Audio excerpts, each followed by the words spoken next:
The wind had a name in this part of the country. It was a cruel name, one whispered through the cracks in the sod walls of Alara's home. A constant thief of warmth and hope.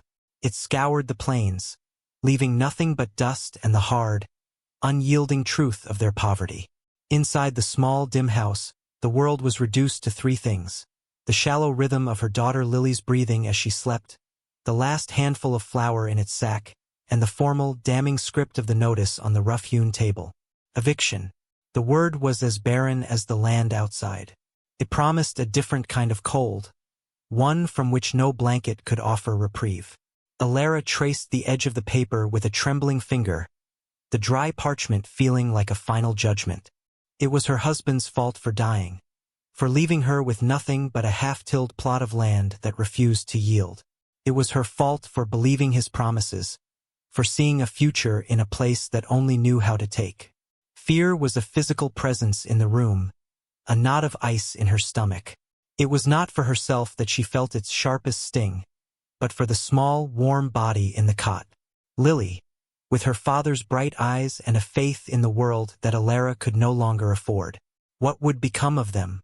Another pair of nameless, destitute figures drifting toward a town that had no room for them, their story lost to the same wind that now rattled the door in its frame.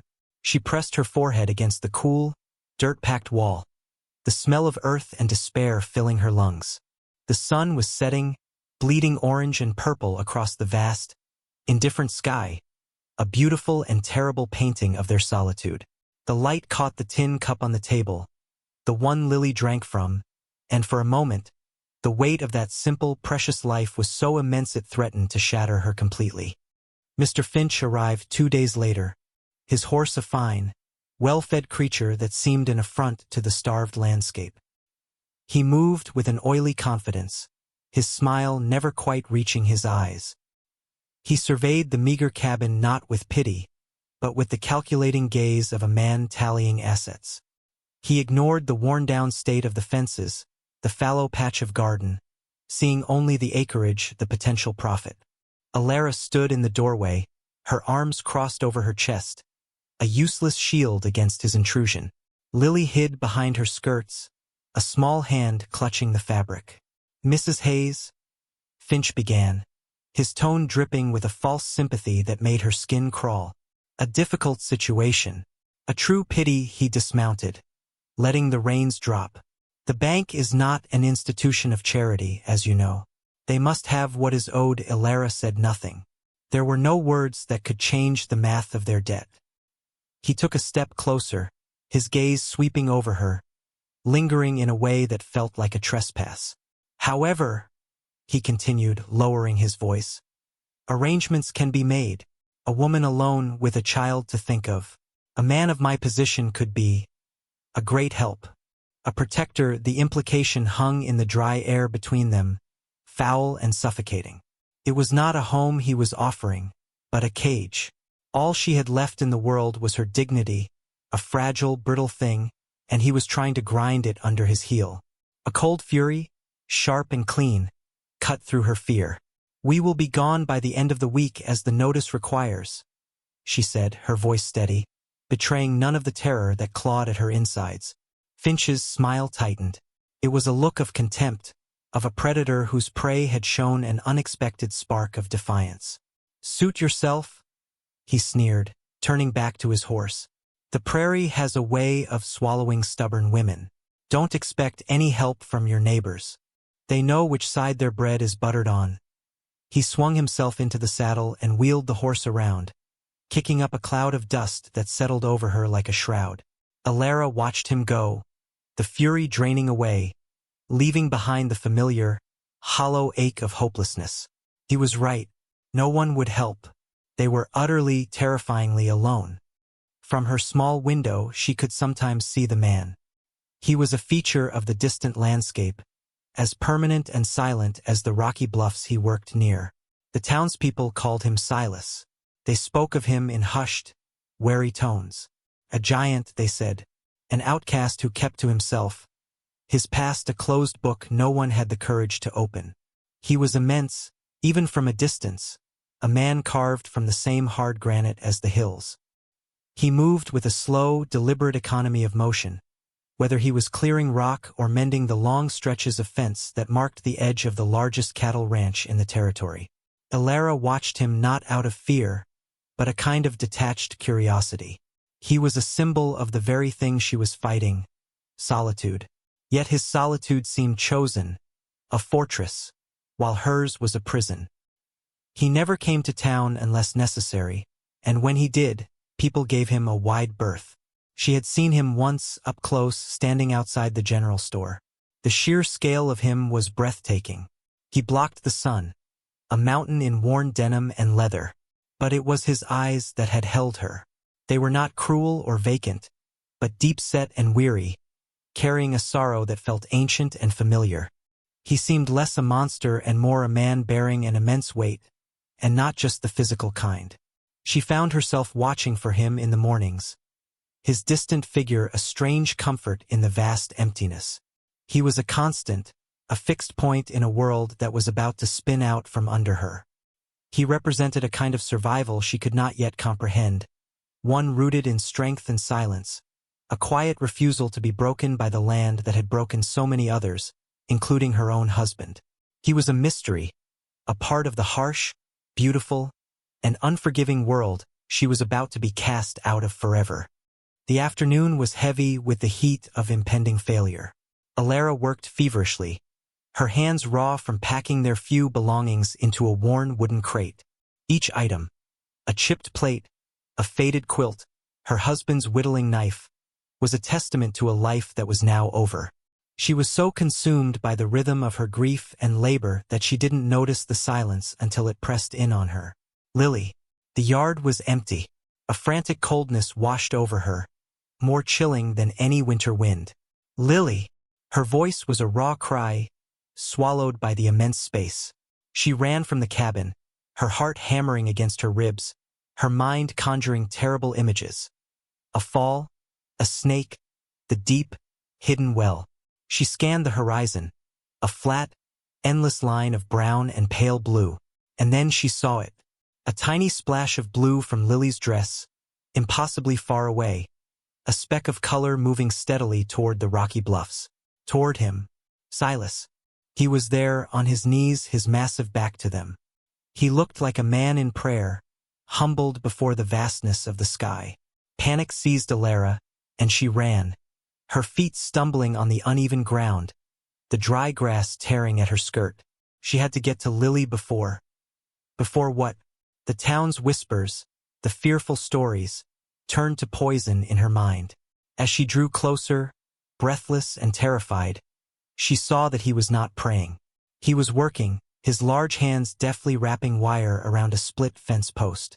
And Lily was standing beside him, not more than 3 feet away, chattering with the uninhibited confidence of a child who had never learned to be afraid.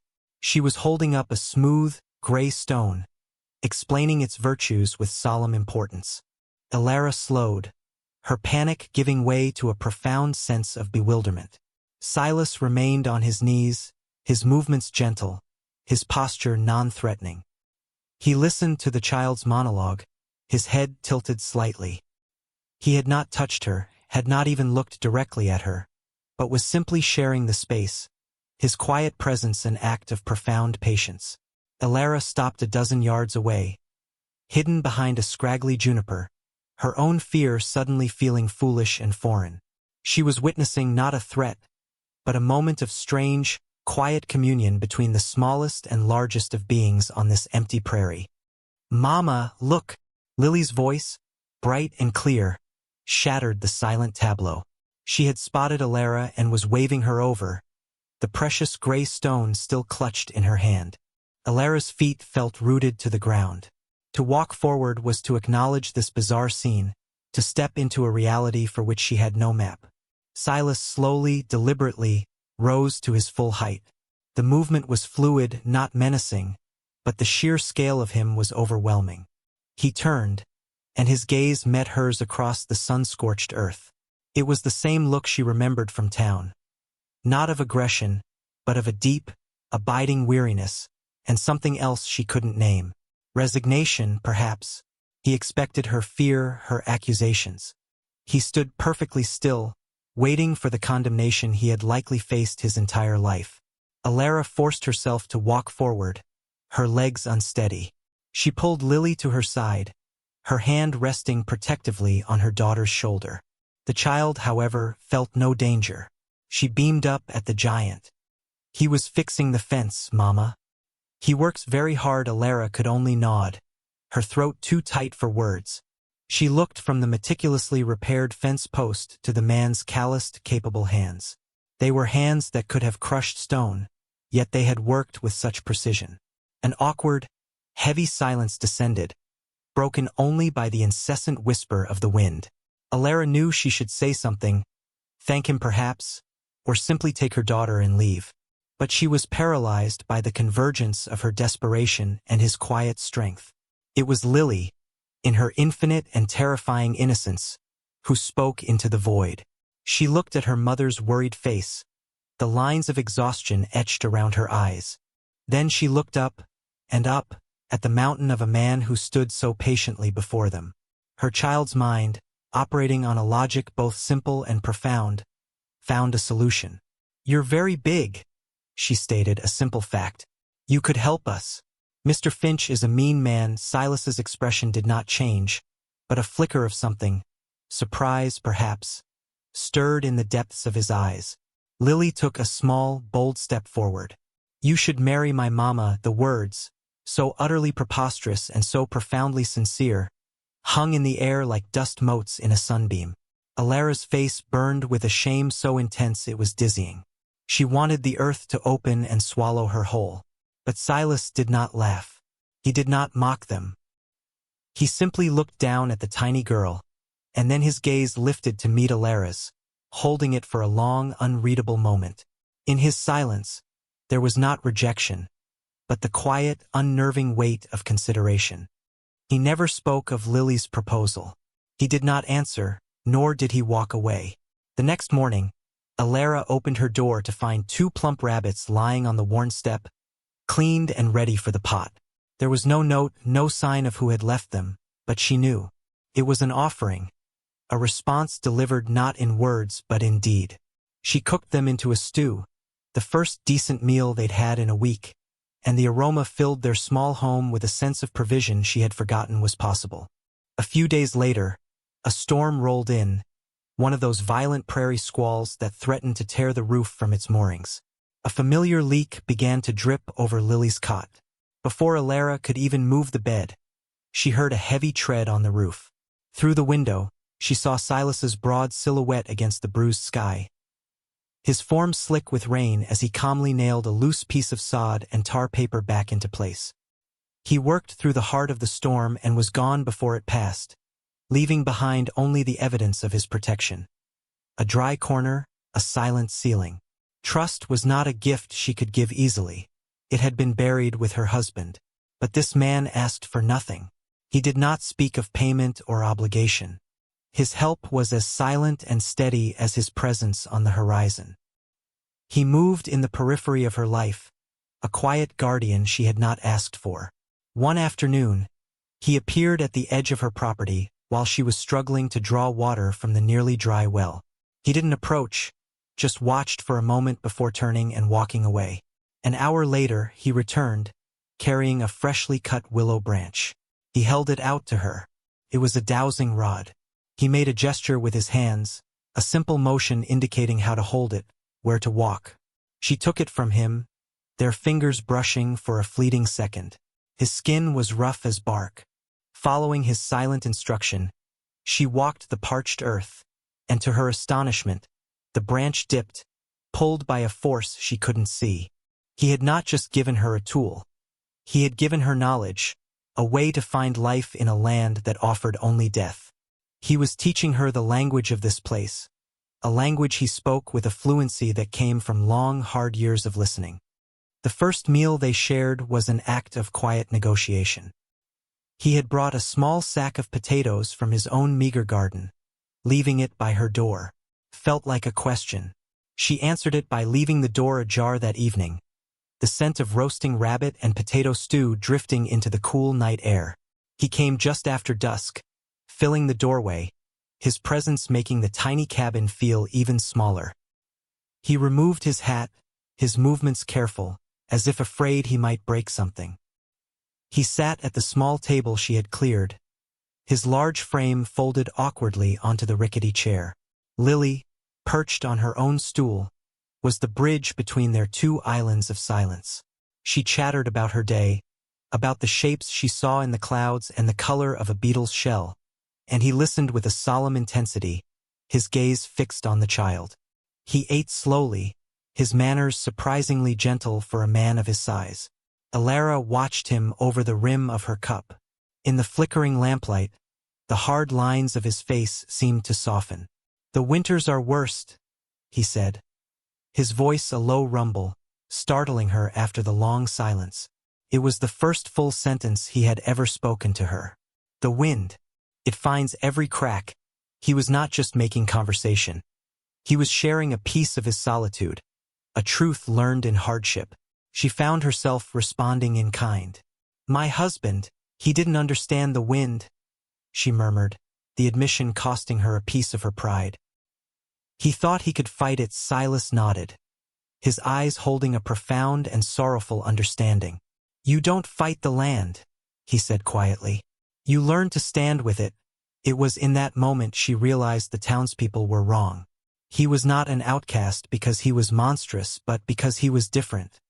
He had made a peace with this unforgiving place that others, in their fear and greed, could never comprehend. He did not seek to conquer it, but to endure it.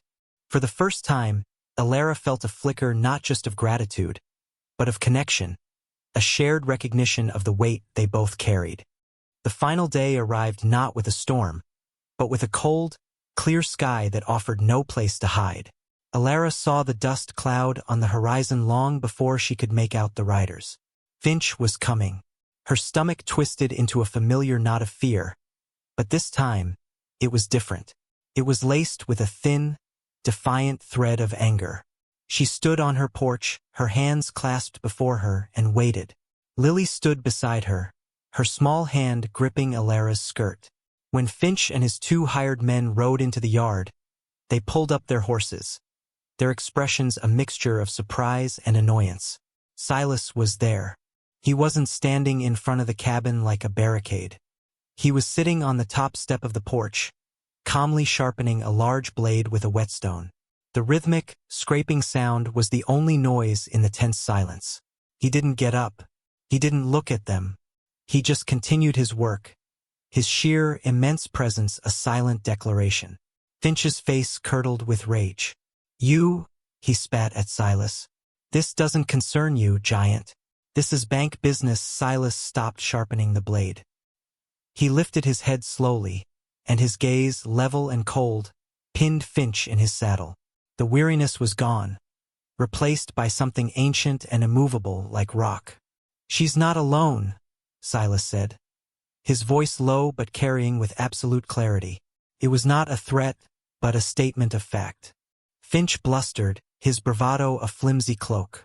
"I have a legal notice. This is my authority." He waved the paper in the air. Silas placed the knife and stone beside him and rose to his feet. He walked down the steps and stood beside Alara. Not in front of her, but with her. They were a united front. He was not her champion. He was her partner. "There is the law of paper," Silas said, his voice resonating with a quiet power that dwarfed Finch's blustering. "And there is the law of the land. This is their home. They have worked it. They have bled for it. And I am here." He spoke the last three words with a finality that left no room for argument. It was a promise, a vow, a line drawn in the dust that Finch did not have the courage to cross. Finch stared at them, his gaze shifting from Silas's unyielding expression to the quiet defiance in Alara's eyes. He saw not two desperate individuals, but a single, unbreakable unit.